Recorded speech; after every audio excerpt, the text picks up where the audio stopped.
Hi, I'm so excited to be here with you today, and we're going to talk about something that we all deal with stress.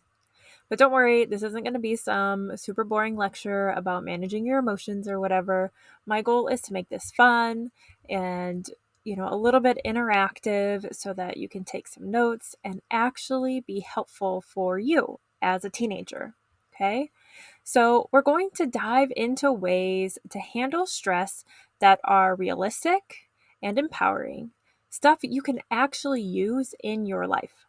So, I want you to take notes. I want you to jot down things so that you can refer to it later and help spark your memory. Because in the moment of stress, you're not going to remember. So please pause now, grab old-fashioned, notebook and pen so that you can actually write things down physically with your hands so that you can remember it, okay? So feel free to pause so that you can get that done. All right, hopefully you did that. If not, you can go ahead and still grab it. I'm going to take a minute and just introduce myself so that you know a little bit about who I am. All right, so I'm a mom of two adorable girls. One is 11 and the other is 2. And I married my best friend who I've known literally my whole life. And I love spending time with my family and reading psychological thrillers. I also love watching movies with my husband and definitely irritating him when I've guessed the twist that's designed for the end in like the first 2 minutes. It's always a good time. And I get to help people learn how to deal with stress and anxiety in a way that feels calm and manageable. So think of it like teaching someone how to be the boss of their emotions instead of letting those emotions control them. And I get to work with people to help them understand their emotions better. So instead of freaking out over little things or feeling overwhelmed, they can feel more in control and peaceful and be able to handle whatever life throws at them.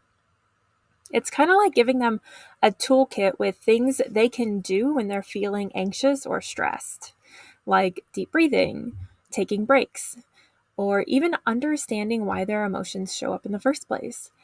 And just like you take care of your body to stay healthy, you also need to take care of your mind and emotions. And that's what I get to help people do. So they can feel better, they can be more present, and not let stress get the best of them. Okay? All right, so to begin, I want you to think about how do you feel stress? So think of questions like where does it show up in my body? Or do any of my behaviors change when I'm feeling stressed? And then I want you to think about do you believe you can recognize it early or before it's too late? And I want you to actually take a minute and really think about it before I give you some more information. Okay? And actually write it down. All right. So, first, I want to acknowledge anxiety for stress versus stress because usually these terms are used interchangeably, but they are in fact different. Stress is a symptom of anxiety. Anxiety is a feeling which can manifest into physical symptoms. And stress is a physical and mental response to an external event. And anxiety can occur based on just our internal thoughts.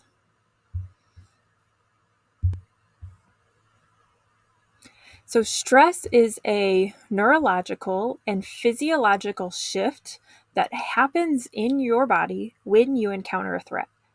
And more on that in just a moment. It's important to know that just because you dealt with the stressor doesn't mean you dealt with the stress itself. Remember, that's what's happening in your body. And wellness is not a state of being, but a state of action.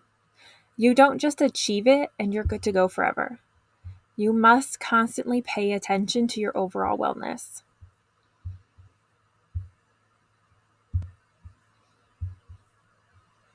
All right, so let's travel back to caveman days. All right, I want you to picture this. You're minding your own business, foraging for berries or whatever, and suddenly a lion appears. Cue panic. Your stress response kicks in like a superhero team assembling in seconds. And your brain sends out an SOS, and your body says, "Don't worry, I've got this." So here's what's happening. Adrenaline is zooming through your body, pumping blood into your muscles like you're preparing for an Olympic sprint. And then cortisol shows up as the overachiever, keeping you fueled for survival mode. Endorphins, they're the ones whispering, "Don't think about how uncomfortable this is, just run." And your heart races, your blood pressure spikes, you breathe faster than a kid who just inhaled too much candy, and your muscles get so tense they're practically vibrating. Meanwhile, your body's like, "Digestion? Nah, not today. Reproductive stuff? Hard pass. We've got bigger problems, like not being eaten." So, now I want you to imagine this. Divine intervention. A freak act of God strikes the lion dead. Hooray! You're safe, right? Well, not so fast. Your body doesn't know that yet. You're still in full-on action mode, ready to fight or flee. Simply thinking, "Phew, I'm safe," isn't going to cut it. You've got to speak your body's language. So what do? You run back to your village. Not because you're still scared, but because your body needs a signal that the threat is truly gone. Then you get there and you tell your story, you laugh, maybe cry, hug your tribe, and finally, you rest. This is how your body shifts out of survival mode and into relaxation. Now, here's the thing. Lions aren't actually lurking around your neighborhood these days. At least hopefully not. But your body, it hasn't gotten the memo. It reacts to modern stress like deadlines, drama, or a passive-aggressive text from your friend, just like it's a lion about to pounce. The real kicker? If you don't complete the stress response cycle, your body stays stuck in stress mode. And that stress, it's going to wear you out faster than the actual stressor. So what do? You've got to help your body finish the job. Managing life's stressors is one thing, but helping your body process stress is just as important. Dance it out. Go for a run. Laugh with a friend. Scream into a pillow. Or just breathe deeply. Whatever it takes to tell your body, "We're good, the lion's gone." Because let's be real. Life might not have literal lions, but it's full of metaphorical ones. And your body deserves a little celebration and rest after facing them. Okay, so let's talk about how stress might actually show up in your life today. So I want you to imagine this. You've had a long day at school, you survived a group project with that kid who never does their part, and then you spent hours scrolling TikTok while starting your homework. Oh, you finally plop on the couch when bam, your mom asks if you remembered to clean your room. You snap. "Why do I have to do everything?" Does that sound familiar? Here's what's happening. Your brain's fire alarm, aka the amygdala, has gone off, and it's screaming red alert because it thinks there's a threat. But instead of a lion chasing you, the threat is just life piling up. Assignments, expectations, and that messy room. The amygdala is like a smoke detector. It doesn't know the difference between a tiny bit of burnt toast and a house fire. It just goes off yelling, "Danger, danger," to keep you safe. And when that happens, your thinking brain shuts down. Your heart races, and you feel like you're going to explode. Or maybe just freeze and avoid everything. The problem? Your brain can't tell if it's protecting you from something serious or something small, like forgetting a chore. It's just doing its job. But here's the good news. You can teach your brain to chill. Think of it like retraining that smoke detector to stop freaking out over burnt toast.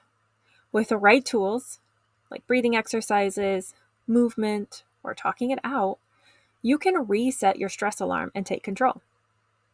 Because let's be real, life has enough drama without your brain yelling fire over every little thing. I want you to remember, anxiety is not the enemy. It's just doing its job to keep you safe. All right, so let's go ahead and take a moment here to discuss how your thoughts, feelings, and behaviors are all connected. This here we're going to call the power triangle, and understanding it can literally change your life. So, what is the power triangle? Here we've got 3 points, and each one represents our thoughts, and this is what we tell ourselves in our minds, and they can be either helpful or unhelpful. They either serve us or they don't. And then our feelings, these are the emotions that we experience, and our feelings come from our thoughts. Okay, that's where they come from. So we're going to go ahead and for today's sake call feelings positive or negative. I don't label anything good or bad because they're not good or bad. And honestly, they're not even positive or negative. They just are. But we like labels. So for today, we're going to call them positive and negative. Okay. And then we have the behaviors. And this is how we react, or the things that we do. And these 3 things are always influencing each other. A thought leads to a feeling, which affects what we do, which then reinforces more thoughts, which are probably helpful or unhelpful, and, or as you might say, good or bad. So let's go ahead and walk through an example. Let's imagine that you just got back a math test and the grade is lower than you expected. So insert negative thought. Oh, I'm so dumb. I'll never be good at math. And that's going to leave you probably feeling frustrated, disappointed, maybe even hopeless. And then the behavior that might follow, maybe you stop trying as hard in class, or you avoid studying altogether because you tell yourself, what's the point? I'm not going to do good anyways. But what if you had a different thought? What if instead you told yourself, this test was tough, but I can learn from my mistakes and I can do better next time?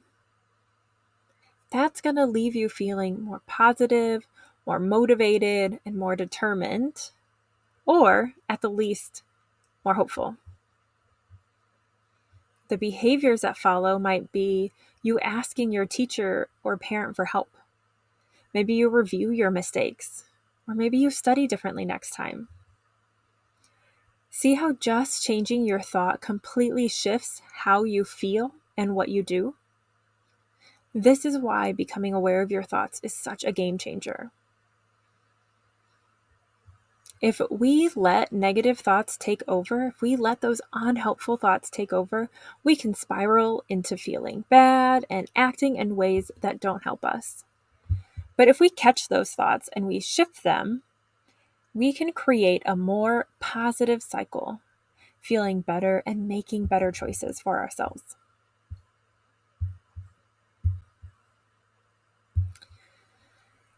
All right, so what can you do?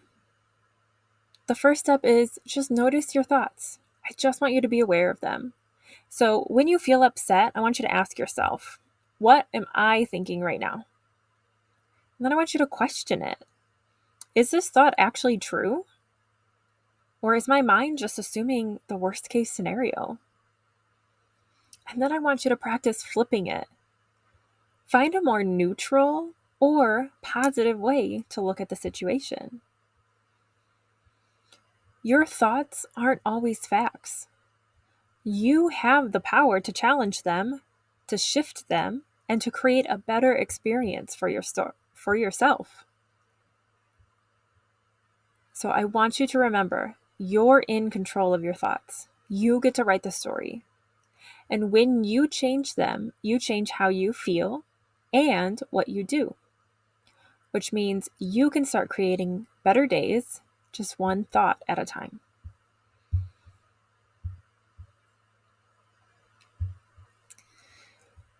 So, we're going to break stress down into two categories today. The first one is healthy stress, or what you might call good stress.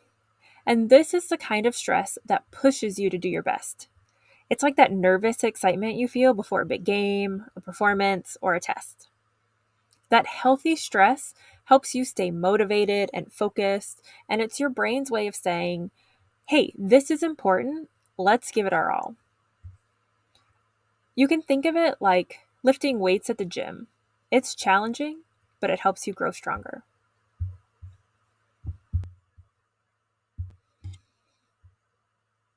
So I want you to remember that stress isn't always a bad thing. At the lower levels, it's like your body's way of giving you a little boost. It can help you stay focused, it's going to help you think more clearly, and then tackle the challenges. It's when stress sticks around too long or it gets, way too intense, and that's when it can cause problems. It's like your body's alarm system going off nonstop. It's exhausting. Whew. But these are the common signs that stress might be getting a little out of hand. So things like anger, your sleep disturbances, the racing thoughts that you just can't seem to shut off. Headaches are a big one. Remember, they're going to come out as physical symptoms. Procrastination is another big one. Any muscle tension or tiredness. All right, things like that. And then our second category is that toxic stress or the not so good stress. So this is a stress that doesn't go away and it feels heavy all the time. And it happens when you're dealing with things like family issues, bullying, too much pressure, or feeling like you can't keep up. Toxic stress can make you feel tired, cranky, or even sick. It's like carrying a backpack that keeps getting heavier and heavier.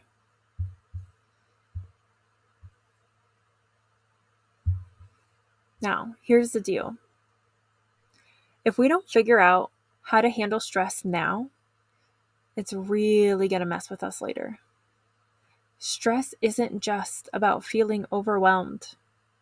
It can lead to more serious stuff like anxiety, depression, problems in relationships, and even health issues like heart problems or getting sick more often. And here's the tricky part. Stress likes to hide behind the scenes. It can make tough emotions feel way bigger and cause us to act in ways we don't want, like snapping at people, avoiding responsibilities, or turning to unhealthy habits. Over time, if stress sticks around and builds up, it's gonna lead to bigger challenges. So learning to deal with stress now isn't just about feeling better today. It's about setting your future self up for a healthier and happier you. So let's break the cycle before it takes control. All right, so the good news, there are healthy ways to deal with stress and to keep it from taking over your life. So here are some ideas. You've got to move your body, go for a walk, dance to your favorite playlist, or hit the gym. Physical activity helps your body release stress and feel better. Okay? And then you can also just talk to someone you trust, a friend, a parent, a teacher, even a therapist. Saying things out loud can help you feel lighter and in more control because it gets it outside of your body and out of your head. You can also try deep breathing. A simple inhale for 4 seconds, hold that breath inside for 4 seconds, and exhale for 6 is a great reset button for your brain. And then I want you to get creative. Draw, write, play music, do anything artsy. Anything that's creative is just such a great way to express what you're feeling without needing words. And stress feels 10 times worse when you're tired. So I want you to aim for 7 to 9 hours of sleep. Yes, that means putting your phone down before bed. And if you want to get real crafty with it, put your phone away an hour before bed. That's going to really help you get the deep rest that you need. You can watch a funny show or scroll through funny memes, joke around with friends. Laughter is seriously so good for your brain. It can literally heal you. And I want you to learn now that you can set boundaries. It's okay to say no to something if you're feeling overwhelmed. Protect your time and energy. It's not selfish. It's smart. Say no to hanging out with friends so that you can rest your mind and body. Again, setting your future self up for success. And break it down. Big tasks can feel really scary and overwhelming, so break them into smaller steps and then celebrate each win along the way to help you stay motivated. Gratitude is the attitude. So take a small moment to just think about what's going well in your life. It can be, your favorite cup of coffee or tea, or something bigger like crushing a goal. Science shows us that writing 3 things down every day rewires your brain to think more positively. And I want you to do things that you love. Spend time doing stuff that makes you happy, that makes you feel happy, whether it's gaming or reading or hanging out with friends. Joy is the ultimate stress buster, but it's all about balance, okay? You can't just only do those things all of the time. I want you to remember that stress is normal, but it shouldn't run the show. So pay attention to how you're feeling and don't be afraid to ask for help when you need it. You've got this.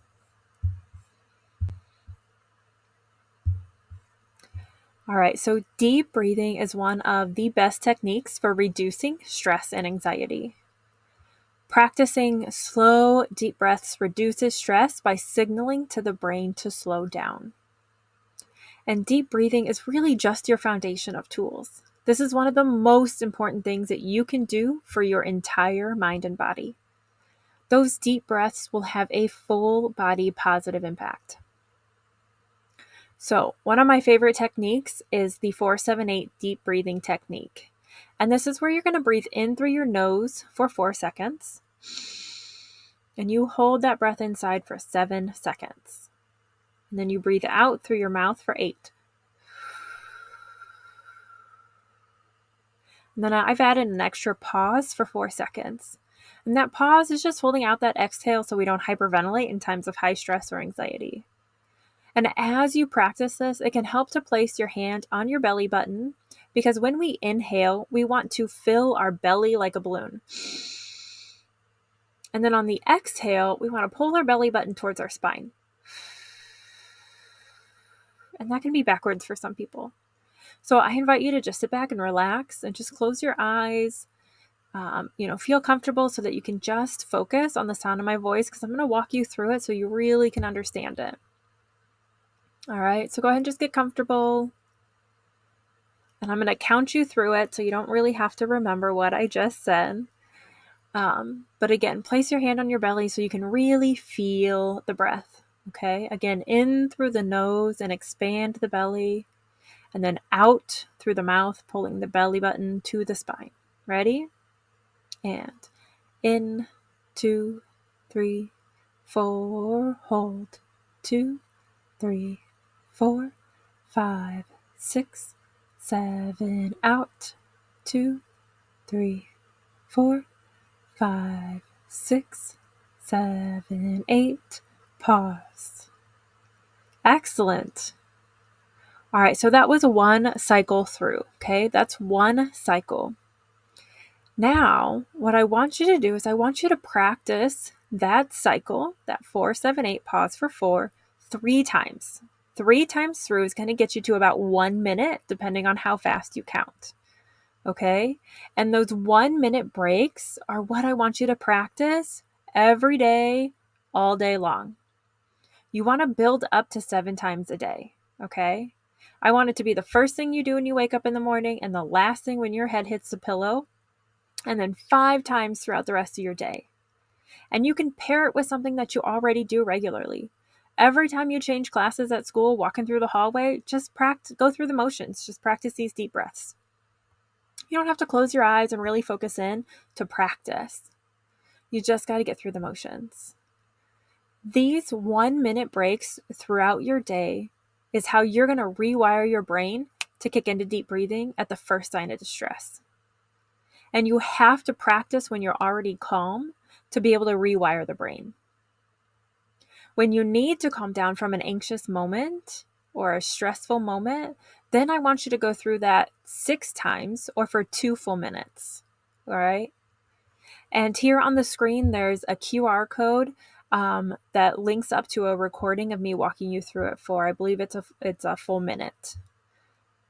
So if you need more of that guided, there for yourself. Okay. All right, so another tool that you can use is 5 senses.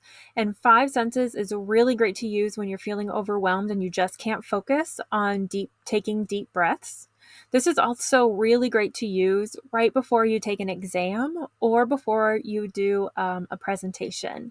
The teens that I've worked with for years have really loved this one before they've had to get up in front of their classmates to give a presentation, because it's going to take you out of all that worry and help you shift your focus and ground you to the physical space that you're in. So what you're going to do is you're going to talk yourself through what are 5 things that you can see right now. Just look around your room.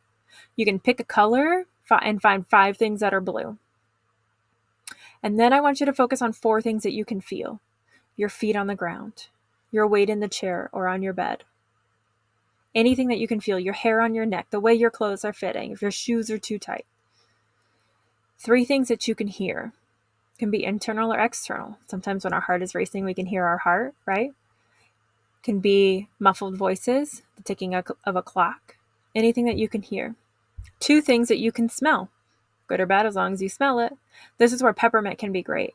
So peppermint chapstick or just a literal peppermint so that you can smell it and then pop it in your mouth for taste. But what I really want you to remember for taste is to take a drink of water through a straw. Because when you do that, when you take a drink of water through a straw, it's really focusing in and you're using your esophagus, which is signaling to your brain like, hey, we've got to swallow this so we stay alive and we don't, kill our person here. So I want you to remember, take a drink of water. If you're feeling really overwhelmed and you just can't focus on anything, I want you to start with taking a sip of water through a straw, go through the 5 senses here, and then I want you to do 2 minutes of deep breathing to calm down from the whole experience. Okay?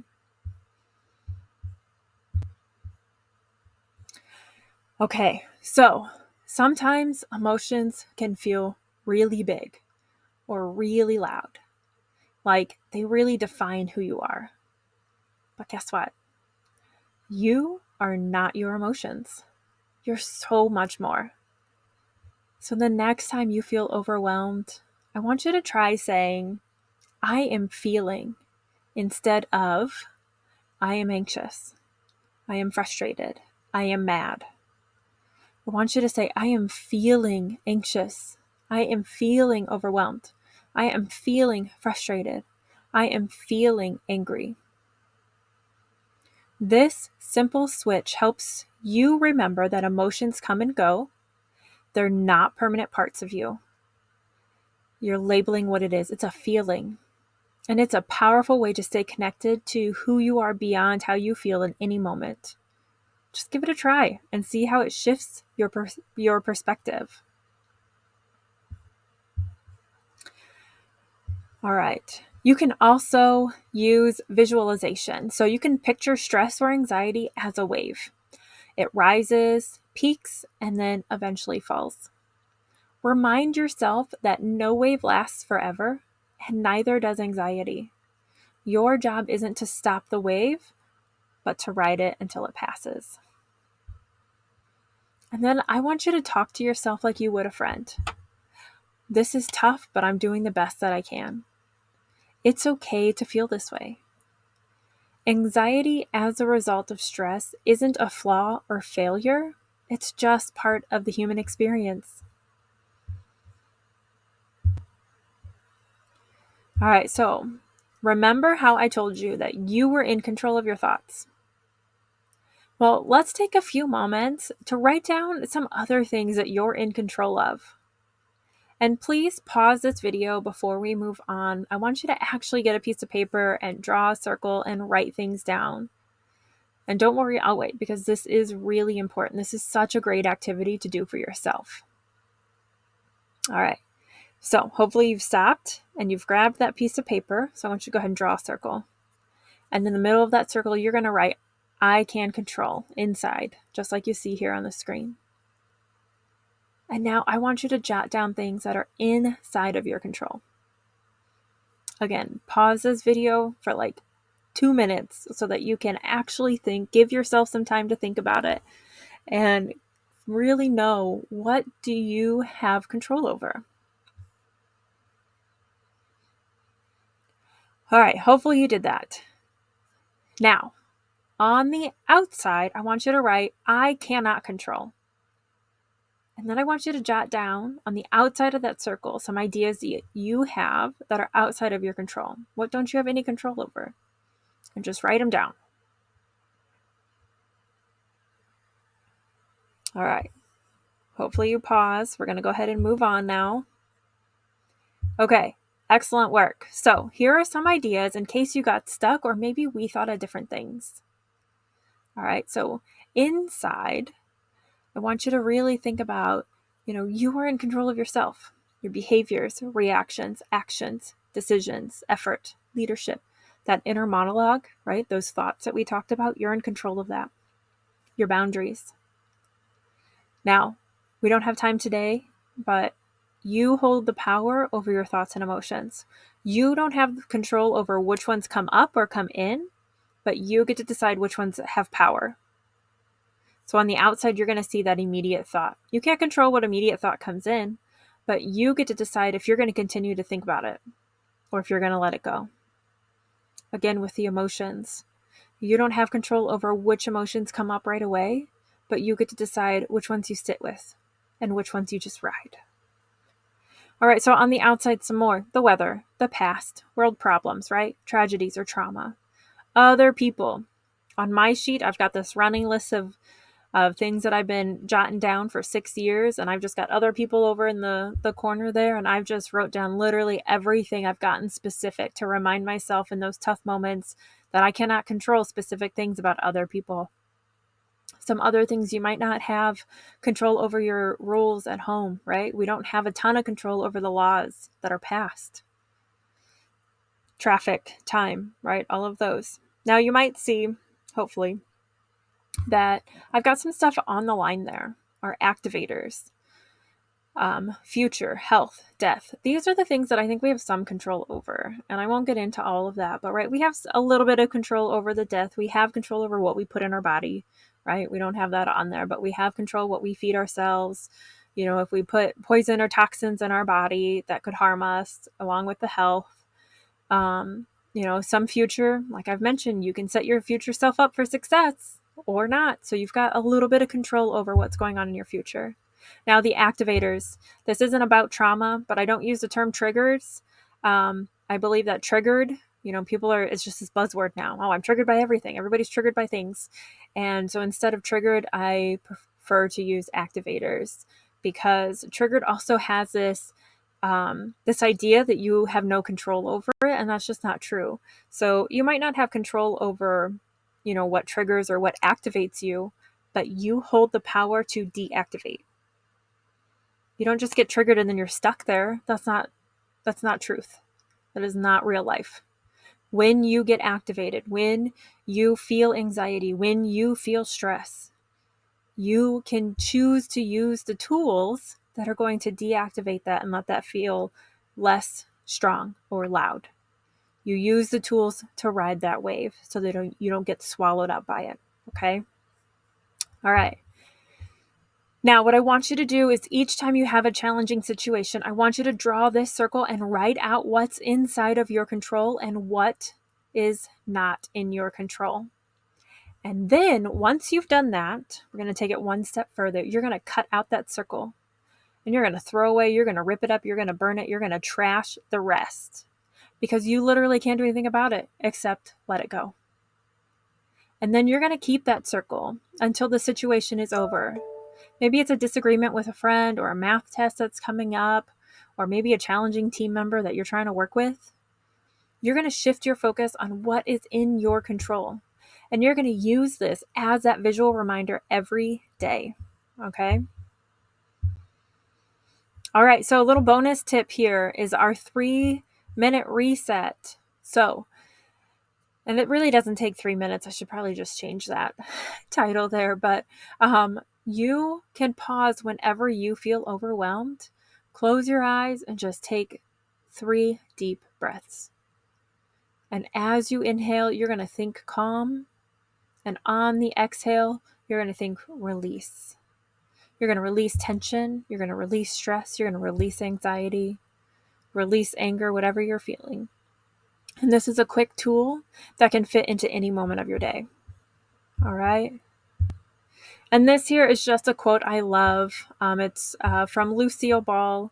And it says, "Love yourself first and everything else falls in line." You really have to love yourself to get anything done in this world. It all starts with you and slowing down and taking time to do the things that you need to do to love on yourself. And the idea is that in the end, you're managing your stress so that you can feel as light as a feather and you're ready to rest and take on tomorrow. All right, so here are just some great ways to help you process stress even more when it's built up in your body from the week. And you can go ahead and screenshot this so you can refer to it later or just come back to this whenever you need it. That I'm just going to, leave there for you to read through. It's got all of the information and anything that you might need to go along with it there, okay? Some really great ideas. Unplugging can be great. Random acts of kindness are a great way to show your body that the external world is in fact a safe place. Journaling, creativity with creating a vision board for what you want out of your future. Really great ideas to work on for yourself, okay? All right, and then I just want to take a moment because I think it's really important to discuss the common stressors that teens often face. So many times we don't really, teens don't really talk about it and they don't know that what they're feeling and what they're going through can be really relatable to somebody else. It's not always about the worst case scenario or a traumatic experience. It can be things like schoolwork and that academic pressure, right? So that stress of keeping up with assignments, exams, and maintaining good grades. It can be that pressure to keep up with social media trends, managing your online image, and dealing with any cyberbullying. It can be navigating friendships, the need to fit in, handling conflicts or drama with peers. It can be feeling any pressure from family to succeed or to meet expectations related to behavior or career or lifestyle. So many teens struggle with body image, comparing themselves to others, especially with society, beauty standards, even masculinity. Worrying about life after high school, career choices, just the future in general. And then managing feelings or expectations, the potential conflicts in relationships with boyfriends or girlfriends or crushes. Some teens worry about, their family finances or the need to contribute through a part-time job. It can be heavy juggling school, extracurriculars, a social life, and family responsibilities. And then struggling with feelings of anxiety, depression, or just general emotional overwhelm. All of this is going to get stored and built up in your body if you don't do anything about it. If you just try to avoid your feelings and even your thoughts, you're going to build up and you're going to explode. So, to wrap up here, how you can help not allow all of that to build up. You can use some apps that are going to help you learn more about stress relieving techniques like mindfulness or meditation. And again, you've got the QR code for my deep breathing that's going to guide you through it, and you can check that out. All right, some other things. Calm and Headspace do cost money. Smiling Mind and Breathwork and Finch, I believe, are all free or at least have a free option. Okay. All right. And I just want to thank you so much for being here with me today and for showing up for yourselves. Stress is something that we all deal with, but the fact that you took time to learn just a little bit more about it and how to manage it, that's a huge step toward taking back control of your life. And I want you to remember, stress doesn't run the show. You've got tools now, whether it's taking a deep breath, moving your body, or just giving yourself permission to pause. The key is to find what works for you and then to make it a habit. You've got this. And hey, if you ever feel like stress is getting the best of you, don't hesitate to talk to someone, a friend, a parent, or a teacher. You're never alone in this. Thank you again for your time and energy. I want you to go out there, be kind to yourself, and remember you're stronger than you think. And don't forget to have a little fun along the way because you deserve it.